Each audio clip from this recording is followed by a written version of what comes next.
Salut à tous, bienvenue au podcast Argent et Ambition, donc le podcast pour les femmes entrepreneurs ou businesswomen, comme je le dis bien.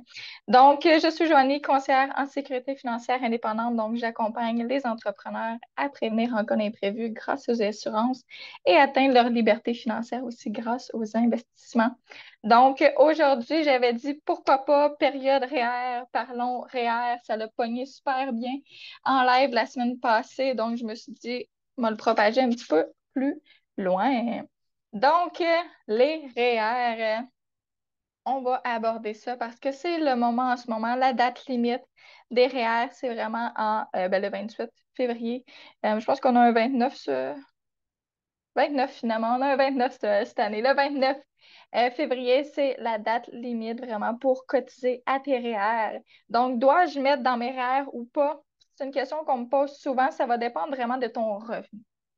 Parce que le but du REER, vraiment, dans la période, c'est de faire diminuer ton imposition. Donc, par exemple, que tu fais 60 000, cotises 10 000, tu vas être considéré selon le gouvernement ayant fait un revenu de 50 000.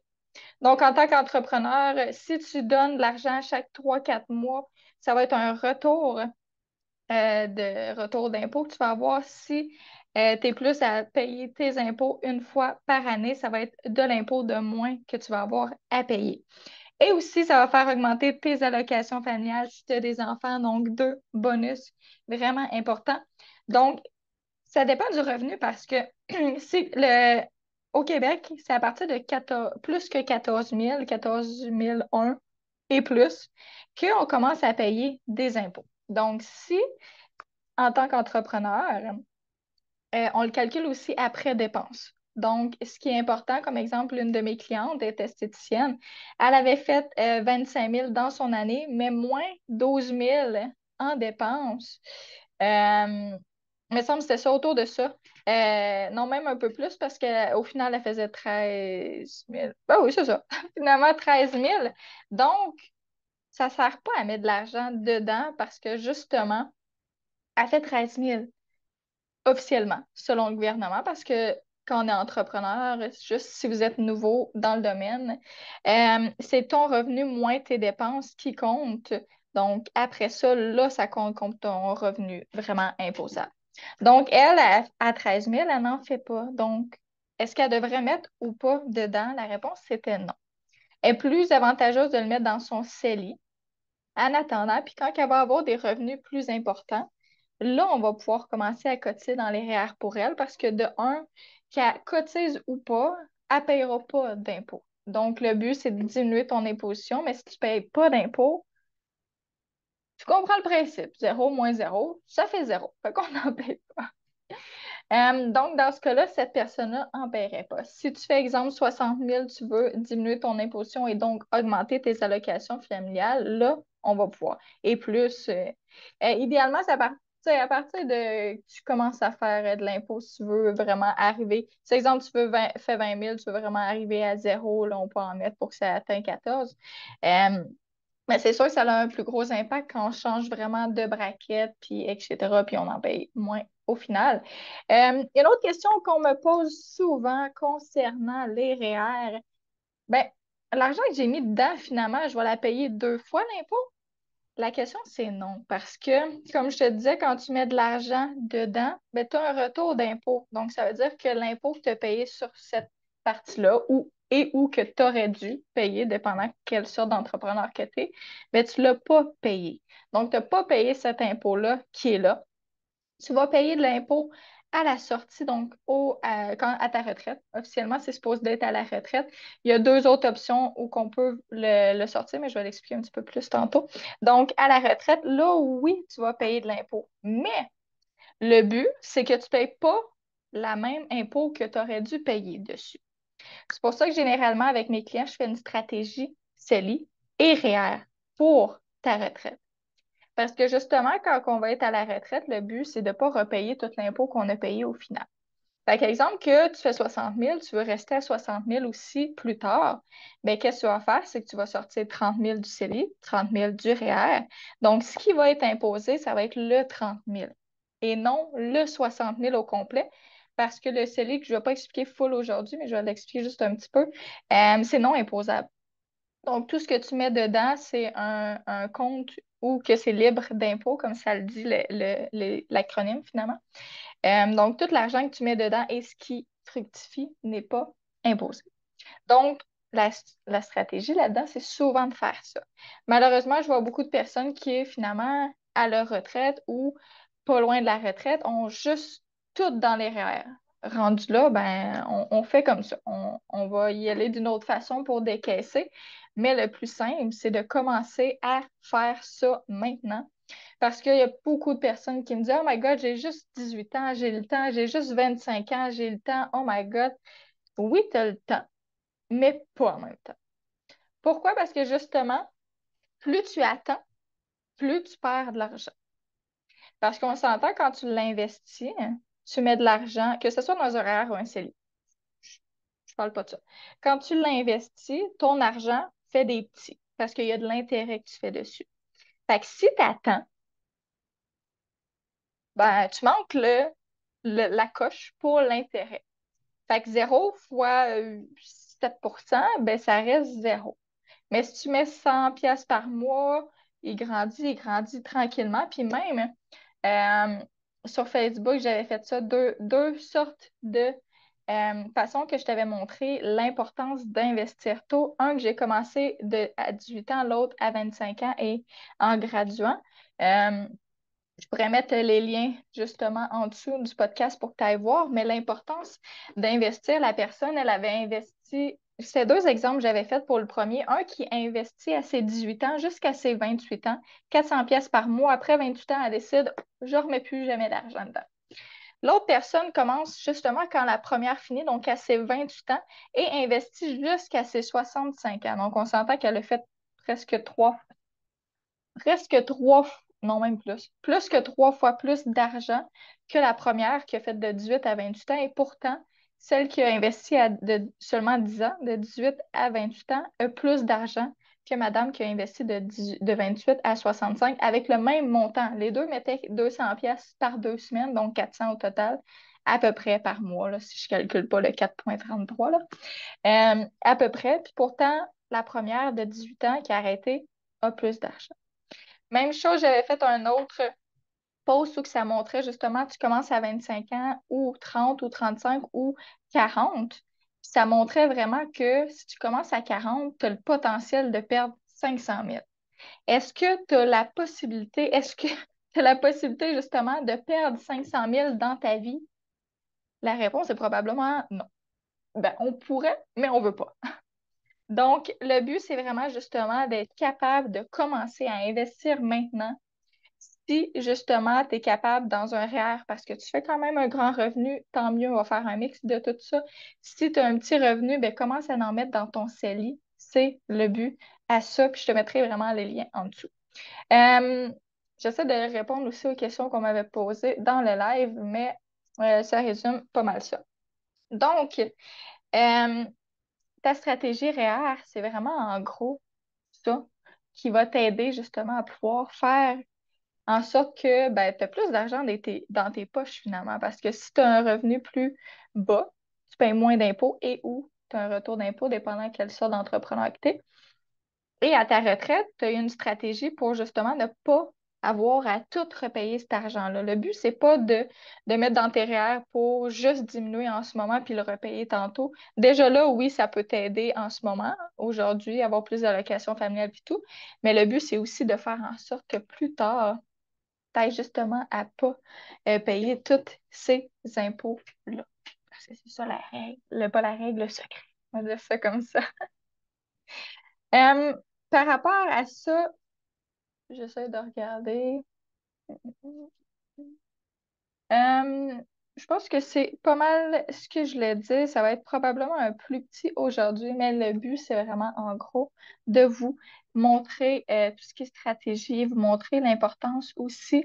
euh, Puis de démystifier aussi quelques croyances, entre autres, que ben, les REER, ça sert à rien parce que tu vas payer beaucoup trop, puis tu repayes tes REER, finalement, tes impôts plus tard. Non, je viens de te montrer que non. Je viens de te montrer aussi l'importance d'investir tôt. je vais vraiment te mettre les images parce que les images sont beaucoup plus parlantes que... Déjà là, je te l'ai comme visualisé, mais les images sont vraiment beaucoup plus parlantes. Vu qu'on est sur un podcast, je ne vais pas faire le partage de l'écran, je vais te le mettre en dessous euh, par rapport à ça. 2 secondes, je vais aller voir de fun s'il n'y avait pas d'autres questions qu'on m'avait posées. Mais bon, par rapport à ta stratégie REER, c'est vraiment ça le plus important à voir. Je dois voir. Ah oui, il y a aussi une question qu'on me posait. C'est quoi le montant que je dois mettre pour vraiment maximiser euh, mon retour d'impôt et ou pas payer d'impôt? Ça, c'est une question qui est relative à chacune parce que ça va dépendre de ton revenu. Donc, si tu fais 60 000, ça va être différent que l'autre qui fait 100 000 ou 40 000. Donc, le plus simple, c'est de regarder ensemble, vraiment. De un, c'est quoi ton revenu qui va être imposé? Donc, tout ce qui est ce que tu as gagné finalement, puis tout ce qui est dépenses. Autant si tu es esthéticienne, est-ce que c'était tout ce qui est tu sais, les huiles pour les ongles, les trucs comme ça, les formations que tu as pris aussi, et en tout cas, tout ce qui est dépenses admissibles, le kilométrage, etc. Une partie du bureau si tu l'es, pour vraiment savoir tout ce qui est dépenses admissibles. Dans un autre podcast, je vais le faire. Mais c'est pas moi la spécialiste de tout ce qui est dépenses, je le sais quand même un petit peu, mais ce qu'il y en est. Donc, tu prends vraiment ce que tu as gagné moins tout ce que tu as dépensé, puis ça va faire ton revenu. Donc, déjà là, à partir de celle-là, on va pouvoir regarder si tu veux vraiment à 100% avoir zéro à payer d'impôts. C'est vraiment ton comptable qui va te permettre de regarder vraiment parce que des fois, il y a des crédits, des trucs comme ça que moi, comme conseillère financière, je ne connais pas nécessairement, mais je peux t'aider quand même à déterminer, parfait, on en met combien, ça va être à peu près combien, mais si tu veux vraiment à 100% exactement le montant que tu vas recevoir, moi, je peux te faire un à peu près parce que, comme je te dis, des fois, il y a des crédits qui est un peu ajouté, enlevé, mais ça te permet quand même de déterminer à peu près, tu sais, si tu diminues les braquettes. Puis, souvent, est-ce qu'on devrait mettre tout, tu sais, exemple, dans un REER, j'ai oublié de mentionner ça tantôt, c'est vrai. Dans un REER, on a des droits de cotisation non utilisés et ou déjà utilisés, dépendant si tu en as utilisé ou pas. C'est quoi ta limite, ton maximum? Parce que tu ne dois pas le dépasser parce que sinon, tu payes 1% par par jour, par mois, sur l'argent que tu as mis en trop, ça peut commencer à faire quand même pas pire d'argent. Donc, le but, c'est de regarder ton maximum. Ça, c'est quelque chose que je demande quand les personnes viennent faire des investissements avec moi, surtout dans les REER. C'est quoi ton droit de REER non utilisé? Qu'est-ce que tu peux mettre encore comme argent? Parce que les REER, c'est 18% de ton revenu que tu as fait depuis toujours. Mais des fois, 18% à calculer, c'est un peu compliqué. Des fois, on ne se souvient pas combien qu'on a fait chaque année, puis ci, puis ça. Fait que pour le trouver, très simple, sur ton relevé d'impôt de l'année passée, tu peux l'avoir. Ça va nous donner un approximatif parce que on n'a pas calculé cette année. Sinon, tu peux aller directement sur l'arc aussi, c'est marqué. Donc, deux façons de le faire beaucoup plus simple qu'essayer toi-même de calculer parce que des fois, il y a des emplois qu'on oublie, puis on ne sait pas c'est quoi le montant, etc. Fait que c'est 18% de tout ce que tu as fait jusqu'à concurrence de, je pense que c'était 29 000 l'année passée, à peu près. Parce que c'est sûr que ceux qui gagnent, exemple, 2, 3, 400, 600 000, ben, le gouvernement a mis une limite. Donc, en regardant ça, fait que tu peux pas faire, exemple, que tu fais 60 000, puis tu veux prendre de 60 000 à 14, mais il te reste juste 20 000 à mettre dans tes REER. Si tu fais ça, tu vas te payer en tabarouette des intérêts par-dessus jusqu'à ce que tu le retires, puis en plus, tu vas payer de l'impôt en le retirant. Fait que ça devient pas beau. Fait que le but, c'est vraiment de justement t'assurer que tout est bien fiable. Puis malheureusement, des fois, ça arrive. J'ai déjà vu des personnes qui venaient me voir puis qui avaient commencé à cotiser dans le REER. Ça faisait juste une année qu'ils étaient au Québec ou même pas. Puis officiellement, son droit de REER était de 200 pièces puis elle mettait 200 pièces par mois. Ça, des fois, juste bien faire attention, c'est quoi ta limite. Autant si la personne ne te le demande pas, officiellement, elle devrait, mais si la personne n'est pas, puis te le demande pas, toi, sois à l'ordre, puis regarde ça, parce que c'est quand même assez important, parce que Moi, dans mes clients, c'est pas arrivé, mais j'ai déjà entendu une comptable qui m'expliquait ça, puis c'était pas beau, c'était compliqué, c'était du vrai caca, fait qu'on s'arrange pour pas le dépasser, justement. Fait que, il y a aussi ça, de un, les droits de réel non utilisés, puis de deux, regarder est-ce qu'on devrait à chaque année tout utiliser le montant ou pas. C'est relatif parce qu'en tant qu'entrepreneur, à un moment donné, notre revenu va être beaucoup plus. Exemple que là, tu fais 60 000, l'année prochaine, c'est 120 000. Oups, tu as utilisé tous tes droits de REER, il te reste peut-être 18 c'est, je sais pas, je ne vais pas calculer, mais on va dire un autre 20 000. Mais tu sais, ça aurait été peut-être plus avantageux de, de prendre un petit peu de droits non utilisés d'avant que de le faire. Fait que des fois, c'est une stratégie à regarder aussi avec ton conseiller financier. Combien tu fais, combien tu prévoyais faire, est-ce que je devrais tout mettre l'argent tout de suite ou pas? Idéalement, souvent, surtout quand en tant qu'entrepreneur ou qu'on évolue constamment, souvent ça peut être quelque chose à discuter vraiment. Est-ce qu'on devrait en garder pour l'année prochaine, etc. Donc, tout ça pour dire que ta stratégie REER peut être quand même important. Il y a aussi des prêts REER qui existent. Donc, des fois, ça peut être utile quand tu es proche de la retraite et tu n'as pas d'argent pour ta retraite. Donc, on peut diminuer l'imposition. Souvent, ça peut être super important, ben pas super important, mais plus avantageux pour la personne, exemple, qu'elle a des dettes de carte de crédit ou que c'est à 20-25%. Des fois, j'en ai vu une. C'est plus autour de 20-21 d'habitude, mais il y en a des fois un petit peu plus haut. On va l'arrondir à 20. À 20%, puis tu fais un prêt REER, exemple, ça doit être 8% en ce moment-là, je n'ai pas été voir, mais ça doit être autour de 8%. Donc, tu vois que le pourcentage, c'est quand tu vas mettre, exemple, qu'on fait un 10 000, on prend un 10 000,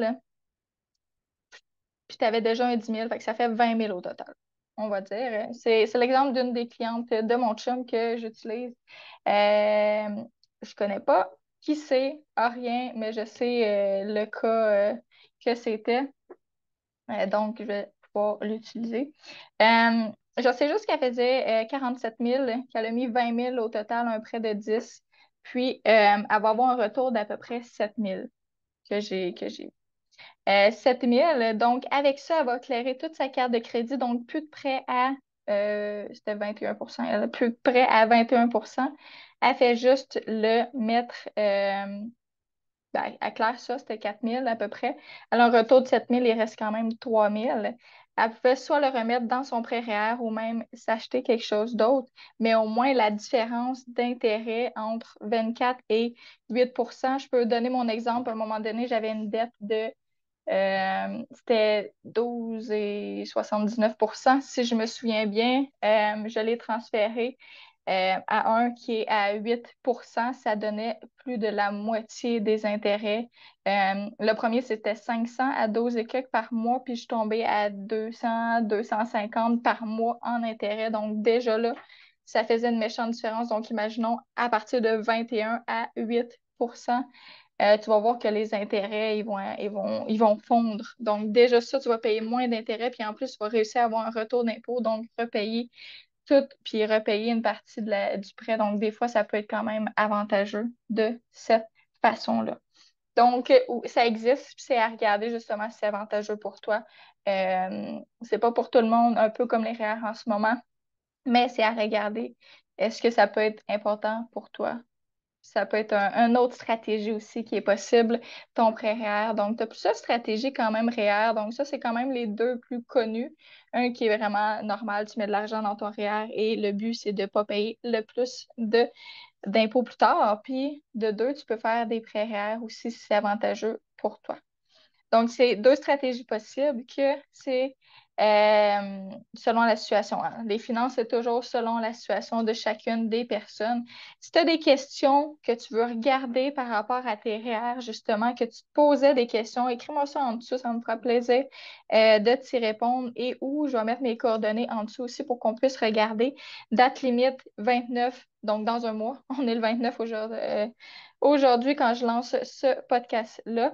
Donc, dans un mois, pile le 29 février, c'est la dernière date. Idéalement, faisons-le avant le temps du transfert, etc., dépendant il est où cet argent-là, mais ça peut prendre un petit peu plus qu'une journée. Donc, idéalement, dans la semaine avant va être beaucoup plus avantageux et plus de chances de savoir qui est déjà rendu dedans et que ça va être pris en compte. Parce que si finalement, il arrive le premier, too bad, c'est dépassé. Donc, bien important, je te mets les liens en dessous. On se revoit pour la semaine prochaine pour un autre podcast. Je te laisse la surprise, qu'est-ce que ça va être. Puis, nous, on se revoit juste nous deux ensemble, moi et spectateurs. Je vais être là dans 2 semaines pour un autre sujet, quand même assez pertinent, encore une fois. Ciao, ciao. Donc, j'espère que tu as aimé l'épisode de Argent et Ambition.